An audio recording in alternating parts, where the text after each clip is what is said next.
Transmitting from the Mojave Wilderness in Joshua Tree, California, now is the time for Desert Oracle Radio, the voice of the desert.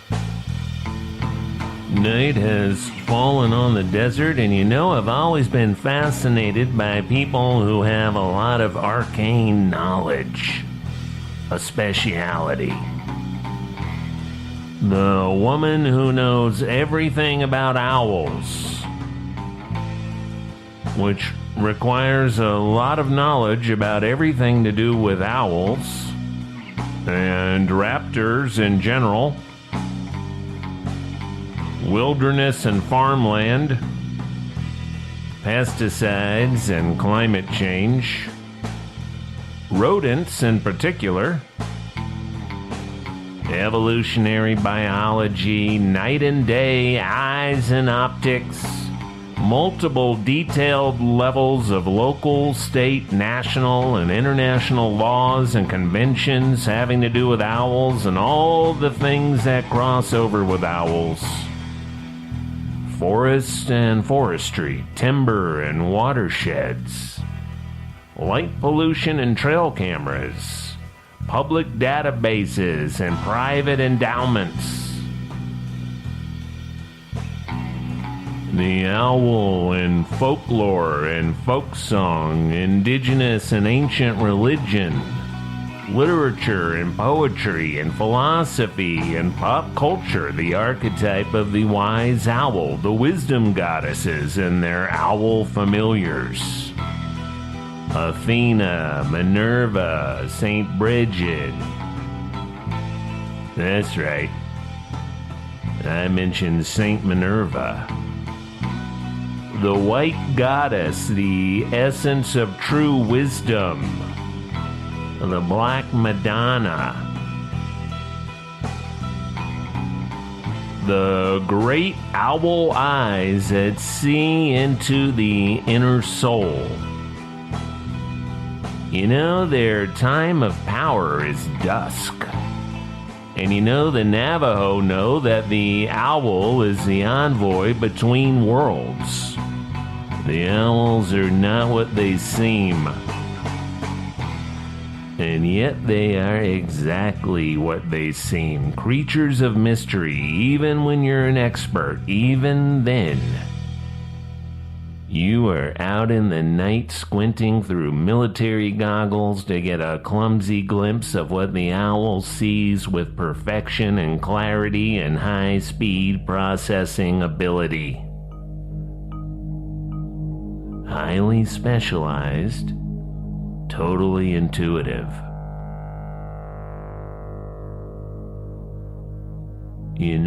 There is much more to know and much more to do to improve the situation for the owls and for the world the owls need. The owls and us both.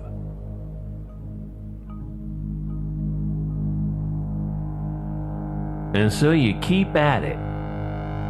You publish papers in the biology journals, and you watch YouTubes of other owl experts talking about owls, and no doubt you have a lot of owl totems wherever you live. Even if you don't want them, you have them because people think, well, let's get her this owl whatever. Or this owl painting, or these ice trays that make little owl ice cubes. Or for sure this owl t-shirt and the owl tote bag. And some owl yard ornaments. And maybe weird old Aunt Carol says, I don't know if you want this, but since Frank died, I figured I'd give away all his junk. And he's got this taxidermied owl. I think it's an owl. And all that is just to know everything about owls. To try to know anyway. The fun is being out in the field and witnessing some oddball behavior, like a great horned owl hunting cooperatively with a pair of desert iguanas, totally unheard of. The iguanas are hanging off the owl's tail, I guess, and now they're coming in low over a herd of night rats, and you're seeing all of this on the night vision cameras.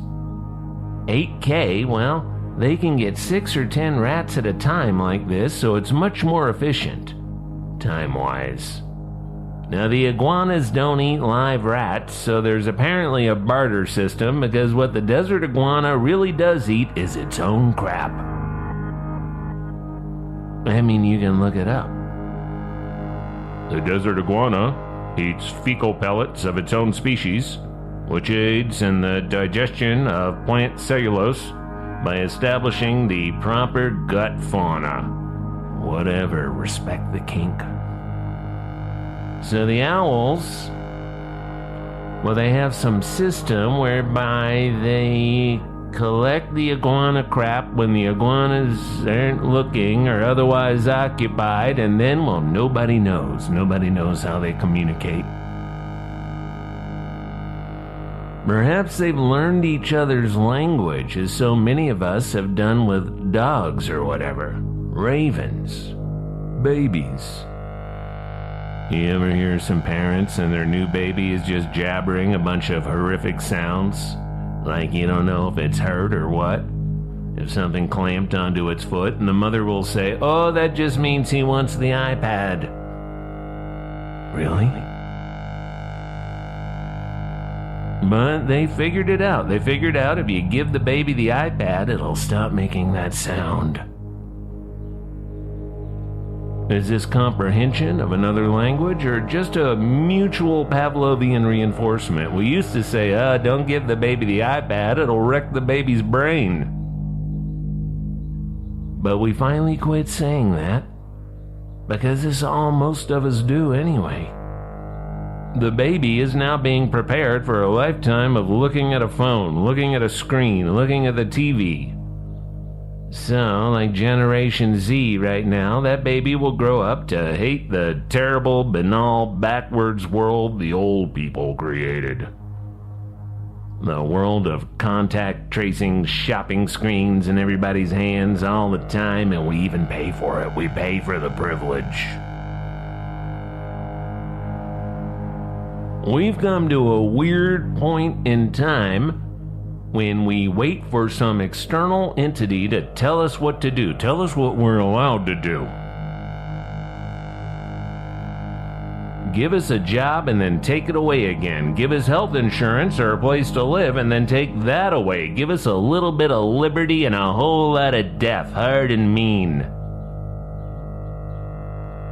Now, if you look at the Old West, the Wild West, the Desert Southwest of 1865 through 1895, really through the end of the 1800s and already mythologized and legendary by 1900, here you see what happened when people got tired of being told what to do, told who they were and what they could be.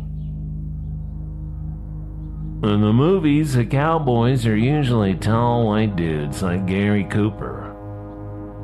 But of course you know the real cowboys tended toward the small and lean size. They could ride any kind of horse from a pony to a draft horse. Why, they could tame wild mustangs on the Great Basin Desert and the juniper hills of New Mexico, the grasslands of what we call Texas and Oklahoma today. The Plains Indians, the Comanche and Apache, Crow and Blackfoot, they all led the way in that department, having helped themselves to some Spanish stock left behind or liberated from the expeditions from Mexico City, Coronado, and etc. The horse plays a big part in the native history of the second half of the second millennium. Vaquero, that got garbled into buckaroo. That's what they called the horsemen of the old Spanish, Mexican, and California ranchos. The business was cowhide, shipped out by the tens of thousands. When the United States muscled in, a flood of people followed, 49ers and veterans of both the winning and losing sides of the rebellion, as did so many formerly enslaved peoples who got a look at the new situation and realized, especially in the defeated South, that the law can change on paper, but it doesn't mean it changes on the ground, on the soil. So our tougher-than-leather cowboys and occasional cowgirls comprised all the colors and cultures of the Americas. Better to be free on the range on the back of a horse, and if somebody treated you poorly, well, you could just go to another town. And if somebody treated you very poorly, well, guns were cheap and so were bullets. Some 10-star on a white man's shirt meant 0, as it should. A 10-star is a momentary decoration in designation of a momentary public servant. Now, back then, the sheriff was a very temporary sort of job, and nobody had any illusions about it. They were generally criminals themselves, shut out of honest work by their disposition and personal history. And their paid duty was solely to keep the peace and keep out other criminals. When they failed, they were fired. When they really failed, they were buried beneath a flimsy wooden cross in a pile of rocks behind the whorehouse. And when they disgraced themselves and disgraced the town, well, then they were thrown to the hogs, the vultures, good riddance to bad rubbish. I want to tell you about a radical and inspirational approach to protecting our communities, our people, and our wildlife, and our open spaces, and our air and water, especially in our beloved little desert and mountain towns in the West. Because that's where this one originated. And as modern and exciting and of the moment it sounds, this policy proposal by a candidate for sheriff is from 1970, 50 years ago, a half century ago. The place? The classic western town of the era. The place to be. The Joshua Tree and Sedona and Park City of its time. Aspen, Colorado. The candidate was part of a radically progressive slate of candidates, teachers, artists, attorneys, and doctors, and writers dedicated to basic human rights, basic decency, an unpolluted world for themselves and their kids and their friends and their families. Having seen the local sheriff's deputies habitually mistreat the peaceful young people drawn to Aspen's beauty and sense of community, these reformers aim to take over every aspect of local government, city and county political offices, including coroner, mayor, supervisors, and of course the sheriff's department. And they did not simply propose fresh faces, some minor reforms. They proposed, with intense community input and clarity, completely remaking the institutions that no longer serve the people. If elected, the new sheriff would not even serve in a law enforcement capacity. Instead, this sheriff would serve as ombudsman for a 6-pronged department dedicated to volunteer service, citizen complaints, consumer protection, legal aid, training and hiring and overseeing of a small policing branch, and a public information bureau to shine light upon it all for the benefit of all. Serving at the pleasure of the elected sheriff and the community at large would be an undersheriff who would manage the essential public services of search and rescue, traffic safety, court summons, investigation, and finally, policing. which would be done with maximum transparency and without the violence and intimidation that had already tarnished the community for so many of its citizens. The campaign was unique for making law enforcement a relatively small part of the sheriff's department. As the candidate said, they plan to expand the scope of the sheriff's office to encompass the prevention and elimination of the causes of crime, as well as merely dealing with the effects of it after the fact. The younger generation regards police as the enemy. I envision a self-policing committee, especially among the young people, so that the word is put out that no heroin, speed, or burglaries, etc. will be allowed in the community. Now, the most revolutionary part of this sheriff's campaign was its intense focus on the kind of crime that affects most of us, both then and now: environmental crime.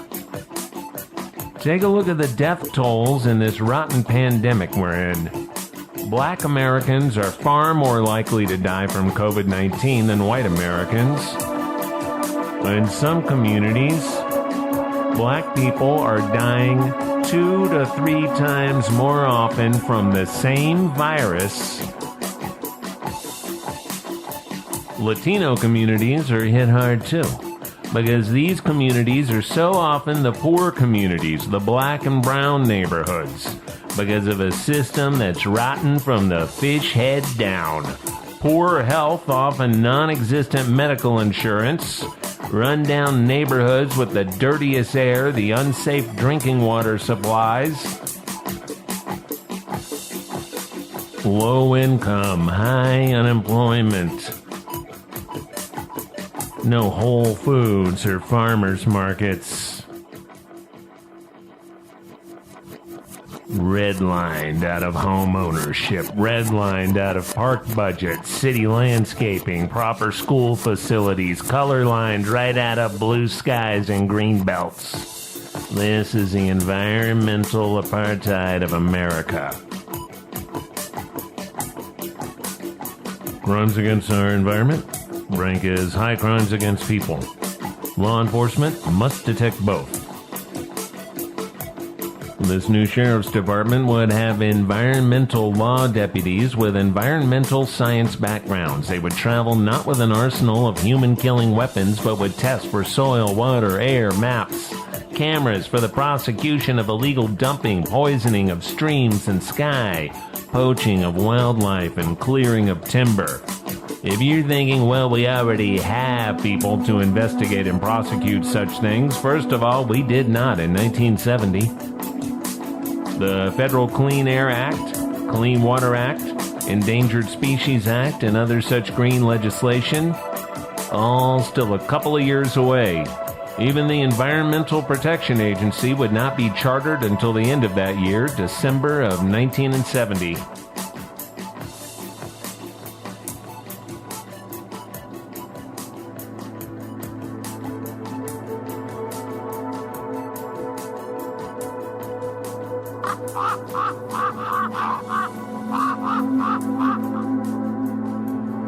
Now, to the older people, the squares, the good Germans, etc., all of this sounded radical. To the young people, of course, it made perfect sense. They saw the world as it was, not as it had been. They saw that everything is always up for grabs and that every now and then good people are inspired to go ahead and take it.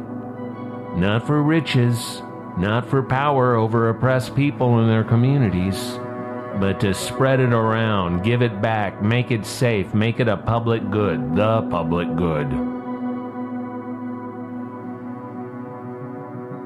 A number of activist environmental attorneys shaped the platform based on their experience with local and regional defense leagues that had begun springing up around the country. Many inspired by marine biologist Rachel Carson's revolutionary bestseller of 1962, Silent Spring. Here is how this sheriff's campaign from 50 years ago pledged to deal with crimes against our shared and localized environment. Every law enforcement deputy would be trained equally in preventing and detecting both environmental crime and the typical person property crimes. If you think that would overwhelm a deputy, remember that it takes just a few weeks, maybe a few months of training to go from unemployed to a gun and a badge in a squad car. George Floyd's murderers had been flipping burgers at McDonald's and collecting shopping carts at Walmart immediately before they were sent out to terrorize black communities. It doesn't have to be like this. Anything we don't like, guess what? We change it. The candidate in question all those years ago lost his election by a handful of votes, as did the equally forward-thinking candidate for mayor of Aspen. But within a very short time, many of their proposed radical changes became both law and practice. Not enough, of course, but they were right, and they almost got to prove it themselves that time. This sheriff's candidate left his own important mark on the American literary tradition of the hell-raising voice of moral outrage, generally wrapped in humor and storytelling. And he left his own peculiar mark on the Mojave Desert with his 1971 literary classic of madness in the face of fascism, Fear and Loathing in Las Vegas. Written shortly after he lost the sheriff's race, written mostly on a weekend vacation from covering the Chicano movement in Los Angeles, and what most believe to be the deliberate murder of Chicano journalist Ruben Salazar by the Los Angeles County Sheriff's Department. They shot him in the head with a tear gas projectile. He was sitting inside the Silver Dollar Bar on Whittier Boulevard having a cold beer and getting a moment's rest from the violence outside. Chicanos were peacefully protesting the Vietnam War on the streets. But then the busloads of heavily armed, militarized deputies showed up. Look it up. You can read along on Wikipedia with me. The sheriff's deputy fired a 10-inch wall-piercing type of tear gas round from a tear gas gun of the type intended for barricade situations, rather than the type of tear gas round designed to be fired directly at people, which produces a plume of tear gas smoke. The LA coroner ruled Salazar's death a homicide, a murder. But the cops were never prosecuted. Salazar's friend and attorney, Oscar Acosta, was helping this Aspen-based writer get a sense of the heartbreak and rage within the Chicano community. And this is when the former sheriff's candidate and the social justice attorney decided to go to Vegas for the weekend, to drive through the desert and talk it out, to blow off some steam. You probably know by now that the candidate for sheriff of Aspen was Hunter S. Thompson. But you might not know that Los Angeles County paid out $700,000 in 1970 money to Ruben Salazar's family for his wrongful death, which was at the time the largest cash settlement in LA County history. Now, Hunter Thompson has fallen out of favor over the years, but that's mostly because a strange frat boy contingent of entitled right-wing millionaires like Chicken Factory heir Tucker Carlson and the deeply untalented P.J. O'Rourke and dozens of other soft-brained dingbats were attracted to Thompson's later celebrity and buffoonery, while completely ignoring his work, his purpose, his ethics, and his radical anti-racist and anti-fascist personal politics that are perfectly illuminated for anyone who can read his work.